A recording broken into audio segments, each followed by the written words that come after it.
السلام علیکم، میں امداد سومرو۔ عمران خان نے کل خطاب کیا، آخری خطاب تھا ان کا۔ اس خطاب میں انہوں نے فوج کو براہ راست درخواست کی ہے کہ مجھے واپس لے لو، مجھے واپس لے آؤ، یو ٹرن لے لو۔ اور اس کے علاوہ انہوں نے دعوے کیے ہیں، کتنے دعوے سچے کتنے جھوٹے اس پر بات ہوگی۔ 3 تو بنیادی طور پر عمران خان صاحب نے بڑے جھوٹ بولے ہیں۔ عمران خان صاحب جب اقتدار میں نہیں تھے تو اس وقت تو ان کی باتیں دعوے ہوتی تھیں، لیکن جب اقتدار سے جانے کے بعد عمران خان صاحب جو بات کر رہے ہیں، جو گزر گئی، اس کو اگر غلط بتائیں گے تو ظاہر ہے وہ جھوٹ ہی ہوگا، غلط بیانی ہوگی۔ اور دوسرا معاملہ ہے پی ٹی آئی کی دھاندلی۔ پنجاب میں، لاہور میں جو انتخابات ہو رہے ہیں اس میں ایک تو پکڑی گئی ہے، اور وہ جو انہوں نے شناختی کارڈ خریدے تھے، جس بندے نے، اس نے اعتراف کر لیا کہ انہوں نے پی ٹی آئی کے لیے خریدے تھے، لیکن وہ اعتراف تو اپنی جگہ، لیکن اب ثبوت سامنے آ گئے کہ یہ سارا کچھ تحریک انصاف ایک جماعتی طور پر، منظم طور پر، بطور ایک تنظیم، بطور ایک پارٹی منظم طور پر کر رہی تھی، اور ووٹوں کی خرید و فروخت جو ہے وہ کی جا رہی تھی۔ پورا کا پورا ثبوت جو ہے وہ سامنے آ گیا ہوا ہے۔ تو پہلے میرا خیال ہے اس معاملے پر بات کرتے ہیں کل، کیونکہ پولنگ ہے، دنگل ہے، اور یہ ظاہر ہے پاکستان کی سیاسی تاریخ کے جتنے دلچسپ اور تہلکہ خیز، سنسنی خیز انتخابات ہوئے، یہ ان انتخابات میں ایک انتخاب ہے 20 حلقوں پر، یہ منی جنرل الیکشن اس کو کہا جا سکتا ہے، اور یہ تعین کرے گا الیکشن عمران خان صاحب کے سیاسی مستقبل کا، پاکستان کے سیاسی مستقبل کا، مسلم لیگ نون کی حکومت کے مستقبل کا۔ فرق جو ہے بنیادی طور پر وہ یہ کہ مسلم لیگ نون کی حکومت کے مستقبل کا فیصلہ ہوگا، لیکن عمران خان صاحب کے سیاسی مستقبل کا فیصلہ ہوگا ان انتخابات پر۔ اس لیے عمران خان صاحب سارا کچھ کرنے کو تیار ہیں، جو کچھ ان سے بن پا رہا ہے، دھمکیاں دے رہے ہیں، گالیاں دے رہے ہیں، یو ٹرن لینے کے لیے کہہ رہے ہیں کہ جی واپس لے لیں یو ٹرن، سارا کچھ جو پیسہ ہے وہ خرچ کر رہے ہیں، چندہ اکٹھا کر رہے ہیں، جلسے کر رہے ہیں، چھوٹے چھوٹے کارنر میٹنگز کر رہے ہیں، دن میں 4 انہوں نے ایکٹیویٹیز کی تھیں، اور پھر خطاب بھی کر دیا۔ تو ان انتخابات کے دوران الزام یہ لگایا جا رہا تھا کہ مسلم لیگ نون جو ہے وہ دھاندلی کر رہی ہے، ووٹوں کی خرید و فروخت ہو رہی ہے، لوگوں کو ڈرایا جا رہا ہے، دھمکایا جا رہا ہے۔ ہوتا ہے، مطلب یہ کوئی الزام کوئی اس طرح نہیں ہے کہ بالکل بے بنیاد الزام ہوں گے۔ مسلم لیگ نون کے پاس حکومت ہے، ان انتخابات پر ان کی حکومت کا مستقبل ہے پنجاب میں، اور پنجاب میں اگر حکومت گر گئی تو مرکز کی حکومت رکھ کر شہباز شریف صاحب کیا کریں گے؟ اس لیے مسلم لیگ نون بھی بہت کچھ کر رہی ہوگی، لیکن مسلم لیگ نون جو کچھ کر رہی ہے اس کا ثبوت ابھی تک پی ٹی آئی سامنے نہیں لائی، لیکن پی ٹی آئی نے جو کچھ کیا مسلم لیگ نون ثبوت لے کر سامنے آ گئی۔ وہ جو خالد سدھو نامی شہری شخص جن کو شناختی کارڈوں کے ساتھ پکڑا گیا، اب وہ ان کے موبائل سے اس کے اسکرین شاٹ جو ہے وہ سوشل میڈیا پر وائرل ہیں۔ حامد میر صاحب نے بھی ان کو ٹویٹ کیا تھا، وہ جو ہے فاروق حبیب صاحب کے ساتھ ان کی چیٹ ہے، فاروق حبیب صاحب کے ساتھ 29 جون یعنی آج سے کوئی 17-18 دن پہلے یہ رابطہ ہوا تھا۔ اور یہ رابطہ جو چیٹ ہے وہ بتا رہی ہے کہ یہ رابطہ کیا ہی اس لیے گیا تھا کہ یہ صاحب جو ہیں یہ وہاں پر ووٹوں کی خرید و فروخت کریں، ان کو ٹھیکے پہ لیا گیا تھا، ان کے ساتھ کانٹریکٹ کیا گیا تھا۔ 29 جون کو رابطہ ہوتا ہے، وہ میسیج کرتے ہیں ان کو، جو مبینہ وہ جو چیٹنگ سامنے آ رہی ہے اس پہ فاروق حبیب صاحب کا نمبر بھی لکھا ہوا ہے، فاروق حبیب صاحب کے نام سے وہ نمبر سیو ہے، اور وہ موبائل کا جو اسکرین شاٹس جو ان کی چیٹنگ کی ہے واٹس ایپ کی وہ اس میں دکھائی جا رہی ہے۔ اس میں وہ ان کو بتا رہے ہیں کہ جی میں آپ کو فاروق حبیب صاحب کو کہہ رہے ہیں کہ جی حافظ فرد کے ریفرنس سے جو ہے وہ آپ سے رابطہ ہو رہا ہے، اور پھر فاروق حبیب صاحب سے وہ کہتے ہیں کہ جی آپ سے کیسے ملاقات ہوتی ہے، اور اس کے بعد پھر وہ ٹائم طے کرتے ہیں۔ فاروق حبیب صاحب ان کو اپنا وائی بلاک کا کوئی کوٹھی کا بھیجتے ہیں، لوکیشن بھیجتے ہیں، اور وہ لوکیشن پر ملاقات بھی ہو جاتی ہے۔ اور اس کے بعد جو آگے چل کر باتیں ہیں وہ یہ کہ جی انہوں نے کہا کہ جی کل رات سارے کارڈ جو ہیں وہ میں نے خریدے ہوئے ہیں، کارڈز شناختی کارڈ جس کے اوپر ووٹ ہونا ہے۔ واردات یہ ہوتی ہے کہ لوگوں کو کہا جاتا ہے کہ جی آپ ووٹ دیں، لوگ کہتے ہیں جی بالکل ووٹ دیں گے۔ لوگوں کو جو لوگ پیسے میں ووٹ بیچتے ہیں ان کے ساتھ پھر یہ کیا جاتا ہے کہ جی وہ پیسے دے کر ان کو اور ان کا شناختی کارڈ رکھ دیا جاتا ہے، تاکہ وہ یقینی ہو کہ کم از کم پولنگ اسٹیشن پر تو آئیں، اور پھر اندر جا کر کسی نہ کسی طریقے سے ان کو کہا جاتا ہے کہ ثبوت سامنے لے کر آئیے گا۔ پھر وہ یہ ہوتا ہے کہ ان کو خفیہ کیمرہ لگایا جاتا ہے، ان کو موبائل دیا جاتا ہے، کوئی بھی ایسا طریقہ ہوتا ہے تاکہ، کیونکہ پیسے جو دینے ہوتے ہیں تو وہ پھر پیسے خرچ کر کے، بلکہ ابھی ایک صاحب آئے تھے ہمارے دفتر وہ حوالہ دے رہے تھے، کیونکہ حوالے کچھ اس طرح کی سنی سنائی باتیں، کچی پکی باتیں ہوتی ہیں، اس لیے میں وہ ریفرنس جہاں جس مقام کا وہ بات کر رہے تھے اس کا میں ذکر نہیں کروں گا، لیکن وہ یہ کہہ رہے تھے کہ جو یہ توڑے ہوتے ہیں، توڑے یہ یوریا کے یا چینی کے، ان میں بھر بھر کے پیسے جو ہیں وہ پہنچائے جا رہے ہیں ووٹ خریدنے کے لیے۔ یہ جو واردات پکڑی گئی ہے، اسی وجہ سے مجھے اس بات پر تو یقین ہے کہ یہ بالکل اسی طرح نوٹوں کی بوریاں بھر بھر کر ووٹ خریدے جا رہے ہیں۔ اب ممکن ہے مسلم لیگ نون بھی خرید رہی ہو، مسلم لیگ نون کی حکومت ہے، وہ اپنی حکومت بچانے کے لیے سارا کچھ کر سکتی ہے، لیکن کیونکہ پکڑی ابھی تک پی ٹی آئی گئی ہے، ثبوت ان کے خلاف جو مبینہ ثبوت ہے وہ ان کے خلاف آ گیا ہوا ہے، تو اس میں وہ لکھتے ہیں کہ جی سارے کارڈ جو ہیں وہ خرید لیے ہیں، اور پھر انہوں نے اپنا بتایا، پہلے بتاتے ہیں کہ جی 2000 کارڈ خرید لیے اقلیتوں کے، یعنی یہ سب کہا جاتا ہے کہ جس حلقے کا 168 ہے وہاں پر کیونکہ منارٹی ووٹ زیادہ ہے، کافی سارا ہے، تو وہاں پر اکثر اسی طرح ہی ہوتا ہے،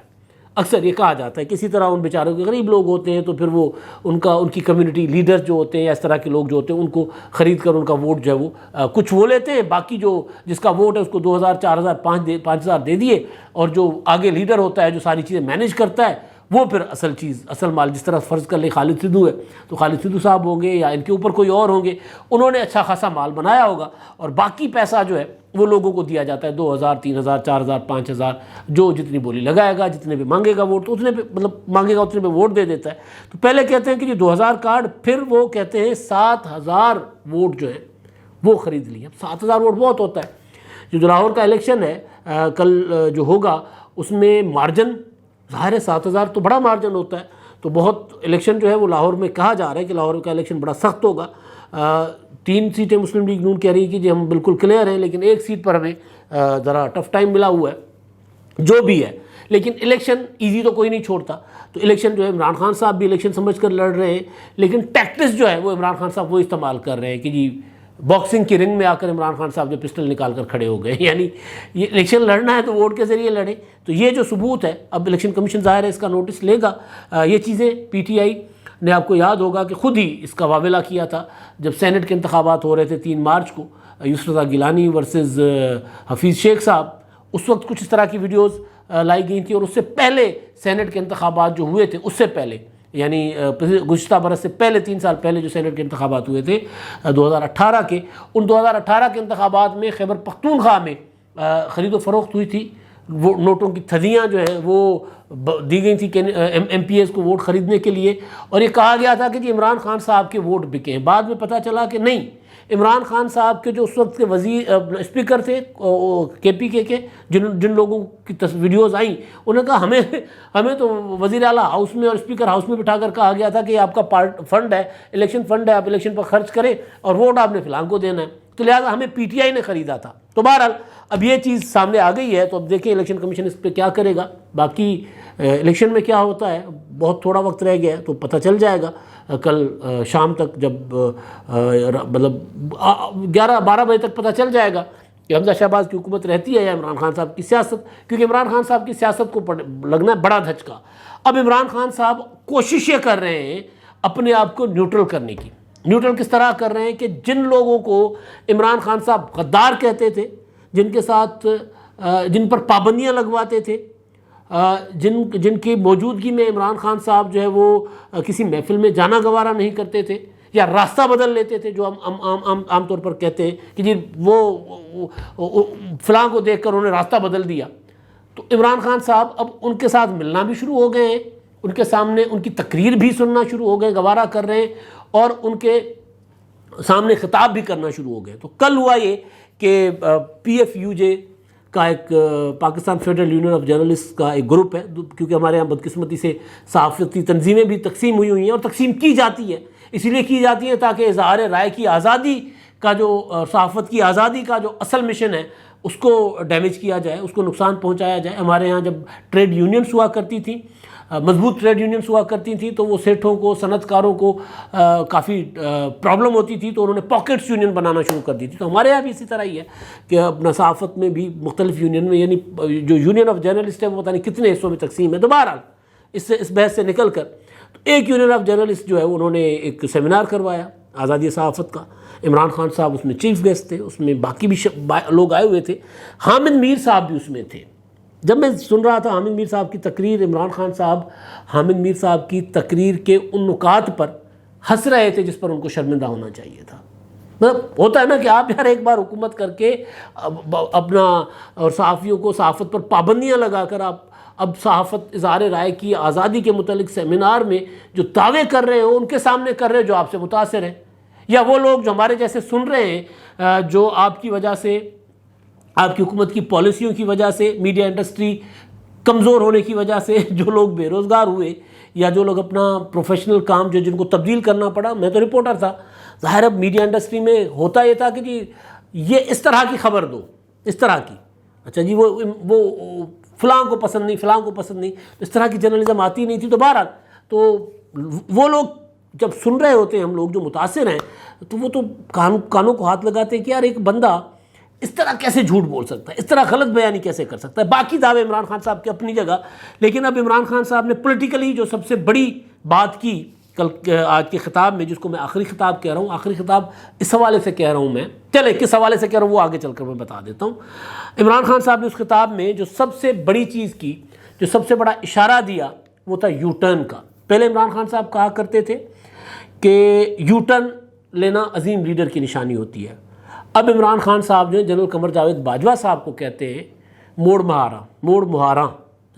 وہ مطلب واپس آ جاؤ بھائی، اپنے سواری کا رخ بدل دو، مجھے آ کے اٹھا لو، مجھے راستے میں چھوڑ کر چلے گئے ہو۔ عمران خان صاحب کہہ رہے ہیں کہ جی ہاں ڈانچی والا موڑ مہاراں، اپنے وہ ڈانچی کا جو اپنی اونٹنی کا رخ موڑ دو بھائی، وہ سسی پنو والا جو ایک اس میں آتا ہے یہ۔ تو وہ کہہ رہے ہیں جنرلز اور لیڈر کے لیے یو ٹرن بہت ضروری ہوتا ہے، غلطیاں ہو سکتی ہیں، آپ کو پتہ ہے کہ غلطی ہو گئی تو واپس ہو جائیں۔ عمران خان صاحب یہ کہہ رہے ہیں۔ عمران خان صاحب کہہ رہے ہیں کہ جی مجھے تو پتہ چل گیا کہ مجھ سے غلطی ہو گئی ہے، میں واپس ہو رہا ہوں، آپ بھی سمجھ جائیں کہ آپ سے غلطی ہو گئی ہے، آپ بھی واپس آ جائیں، آپ نے مجھے پھینک کر غلط کیا ہے تو مجھے واپس آ جائیں۔ یہ عمران خان صاحب جو ہے نا وہ بعض اوقات نا بڑی اپنے مرضی کام کی بات جو ہے وہ، کیونکہ وزیر اعظم بن چکے ایک بار پاکستان کے، ہم ان کے اوپر تنقید لاکھ کریں، لیکن ان کو پتہ ہوتا ہے کہ وہ کہاں کیا میسج دے رہے ہیں۔ جیسے آپ کو یاد ہوگا کہ جب عمران خان صاحب کا army chief general Qamar Javed Bajwa صاحب کے ساتھ تناؤ شروع ہوا تھا، تو اس وقت عمران خان صاحب جو ہے وہ ایک جملہ بار بار کہتے تھے، اور وہ یہ کہ خالد بن ولید کو حضرت عمر نے، وہ جو اسلامی تاریخ کے سب سے بڑے سپہ سالار رہے ہیں خالد بن ولید، ان کو حضرت عمر نے دوران جنگ تبدیل کر لیا تھا۔ تو یہ فیصلہ جو ہے وہ قیادت کا ہوتا ہے، یعنی وہ اشارہ دے رہے ہوتے تھے کہ حالات جو بھی ہے میں آرمی چیف کو تبدیل کر سکتا ہوں، میں اپنے سپہ سالار کو تبدیل کر سکتا ہوں۔ یہ انہوں نے، اور اس سے پہلے اپنی ذاتی محفلوں میں بھی اس طرح کی باتیں کیا کرتے تھے کہ اگر میرے خلاف کوئی تحریک عدم اعتماد آئے گی تو میں تو جو ہے وہ آرمی چیف کو ہٹا دوں گا۔ یہ باتیں عمران خان صاحب کیا کرتے تھے۔ تو اب عمران خان صاحب نے کہا کہ جی اچھا، اب اسی طرح کے اشارے دے کر وہ کہہ رہے ہیں کہ جنرل